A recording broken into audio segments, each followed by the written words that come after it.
There's so much chaos going on right now, I would say, in the world of sports. And college football is right at the peak of that chaotic event. And I think that in general, let me just go off here for a moment.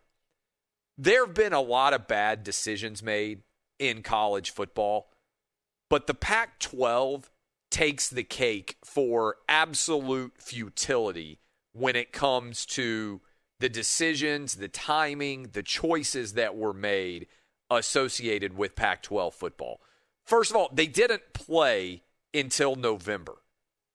They didn't make their own decision. They followed the lead of the Big Ten. And now their Pac-12, and I'm putting it in quotation marks, championship game is going to feature a team that went 3-2 in Oregon going up against a 5-0 team in USC. And there were a lot of talk about whether champions would have asterisks this year because of it being a COVID year. And I think many sports, if they did it well, the answer is not at all. Let me explain. The Dodgers won the World Series. I don't think there's any Dodger fan that thought, oh, this championship doesn't feel real.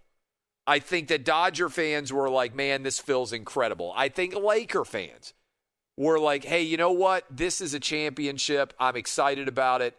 The way the season was completed in the bubble, if anything, it might have been arguably a better version of a championship in some ways, a more pure basketball version. No travel, no late nights, no crowds really to speak of. You're competing basically just against the guys on the courts. There's much less going on associated with that.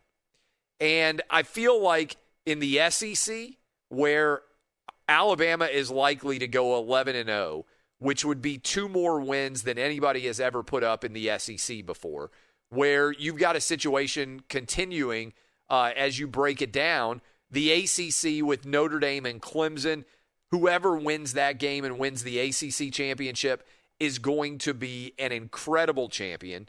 Same thing with the Oklahoma versus Iowa State game. All of those leagues managed to get everything done with crowds present. And so there's not going to be any asterisks associated with those champions at all.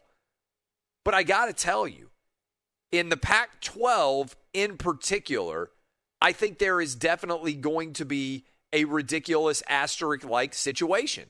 And what I mean by that is it's almost impossible for me to believe that if Oregon wins and they run out there to accept their trophy and they are 4-2, there's no way out there that anybody is going to be able to say, hey, you know what?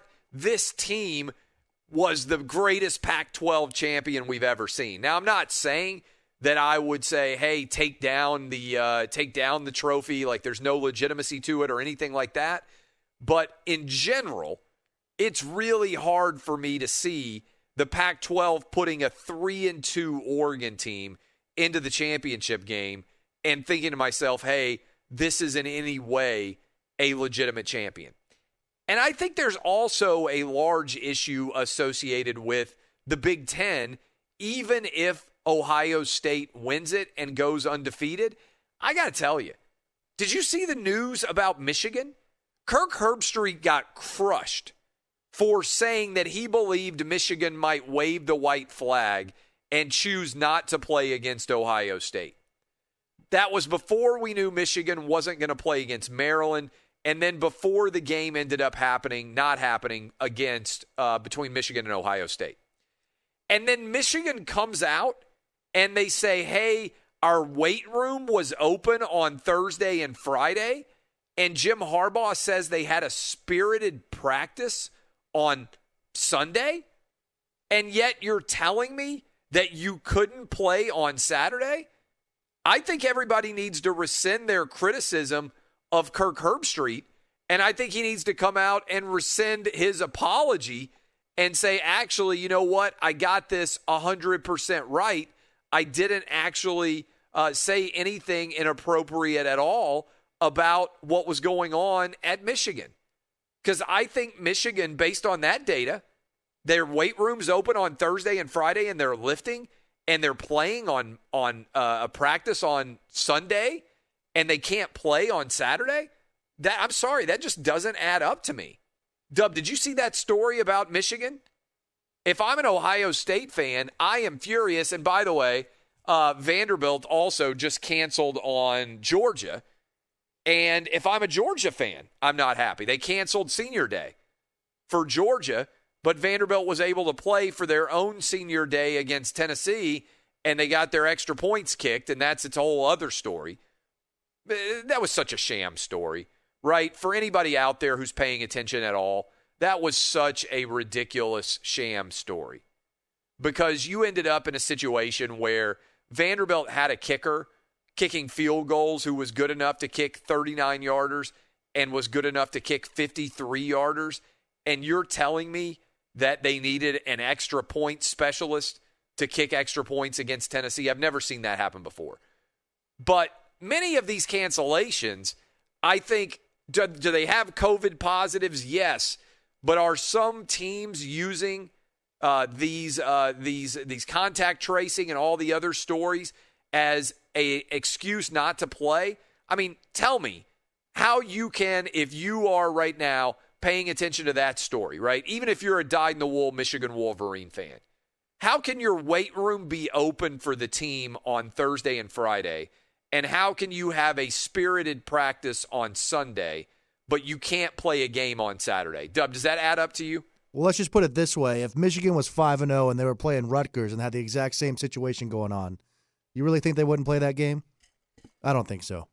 Yeah, well, or if Michigan were 5-0 and they finally had a chance to beat Ohio State and Michigan were a 3-touchdown favorite, just put the shoe on the other foot, so to speak. Exactly. If Michigan is in that position, now ultimately the Big Ten ended up taking care of Ohio State, so it's not going to matter in the grand scheme of things.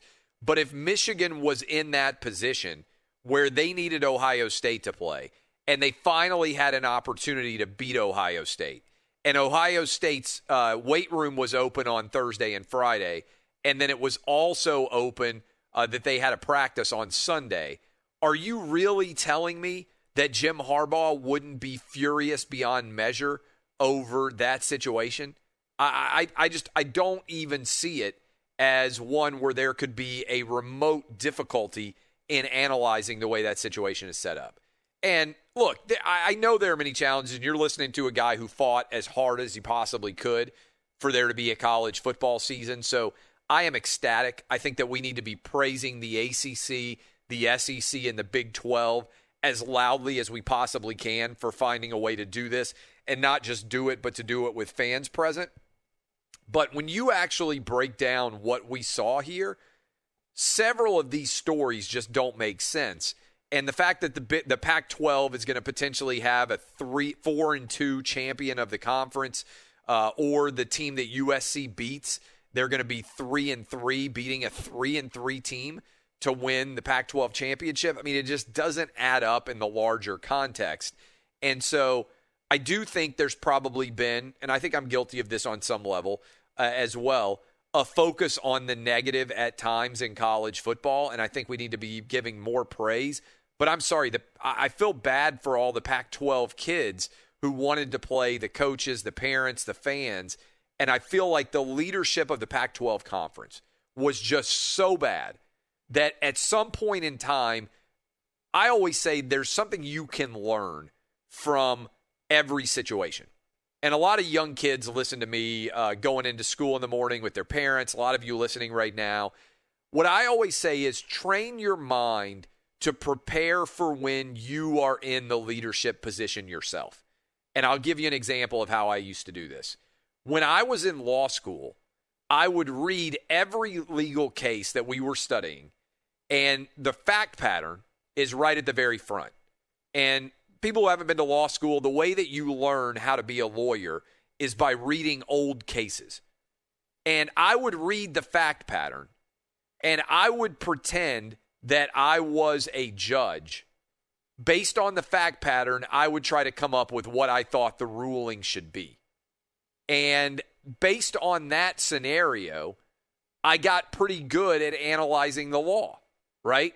Because I would look at the fact pattern, I would know the law, and then I would apply the law. And as you spent more and more hours doing that, you could start to think like a judge. Well, one of the things that I think is instructive is look at the decisions that leaders are making and learn from them, both good and bad.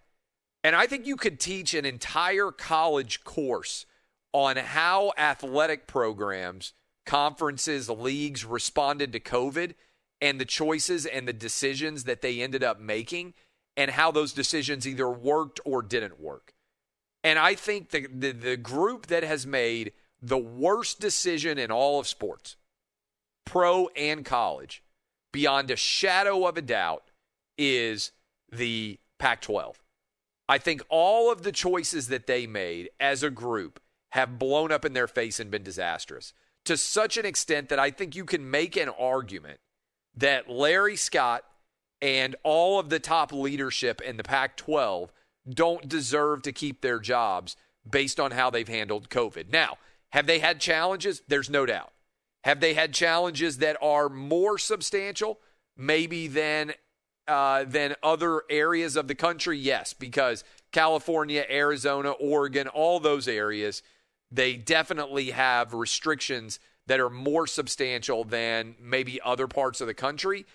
But even with all of those restrictions, the Pac-12 decision not to be able to get back to play until November has been a disaster. And the Big Ten may be able to finagle it because if Ohio State gets into the playoff, a lot of people are going to say, hey, you know what? The the Big Ten season overall was a success. But the Pac-12 is an unmitigated disaster. And I think it would be a fascinating course to be taking on leadership based on how all of this has gone down.